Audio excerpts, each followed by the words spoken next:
CIBIL score ఇది చాలామందికి సాధారణమైనటువంటి వాళ్ళు కూడా ఈ మధ్యన తెలుసుకుంటున్నారు. ఎందుకంటే మనం అప్పు తీసుకుని ఆ అప్పులు కడుతున్నప్పుడు బ్యాంకులు మనకి ఇచ్చేటటువంటిది, అందులో మనం కరెక్ట్ టైంకి పే చేస్తున్నామా, మన అకౌంట్లో మినిమం బ్యాలెన్స్ కరెక్ట్గా ఉందా లేదా, అదే సందర్భంలో ఒక్కసారి లేట్ అయినా దాని కారణంగా మన లైఫ్ లాంగ్ సిబిల్ స్కోర్లో కొంత తగ్గిపోతూ ఉంటుంది. సరిగ్గా పర్ఫెక్ట్ పేమెంట్ అయితే కనుక సిబిల్ స్కోర్ ఉంటుంది.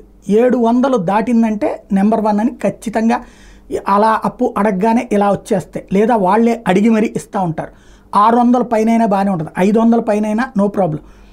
200, 250 అట్లయితే కనుక ఇచ్చేటందుకు వెనకాడుతూ ఉండేటువంటి పరిస్థితి. ఈ సిబిల్ స్కోర్ ఇప్పటిదాకా నెలకు ఒకసారి అప్డేట్ అవుతుంది. ఇవాళ గూగుల్ పే ఉన్నటువంటి ప్రతి ఒక్కళ్ళకి కూడా అందులోనే ఫ్రీ సిబిల్ స్కోర్ ఎప్పటికప్పుడు కనబడేటట్టు సిస్టమ్ చేస్తున్నారు. ఇప్పుడు ఈ సిబిల్ స్కోర్లో కీలకమైనటువంటిది 15 రోజులకు ఒకసారి సిబిల్ స్కోర్ ఇవ్వమని చెప్పేసి రిజర్వ్ బ్యాంక్ ఆదేశించింది. కొత్త టెక్నాలజీతో ఏమైనా తప్పులు ఉంటే కనుక ఆ సవరణ 30 నుంచి 45 రోజుల్లోపే తగ్గమని చెప్పింది. సకాలంలో చెల్లించే వాళ్ళకి స్కోర్ పెరగడం ద్వారా రాబోయేటువంటి కాలంలో తీసుకునే రుణాల మీద తక్షణ ప్రయోజనం పొందే వెసులుబాటు కల్పిస్తోంది.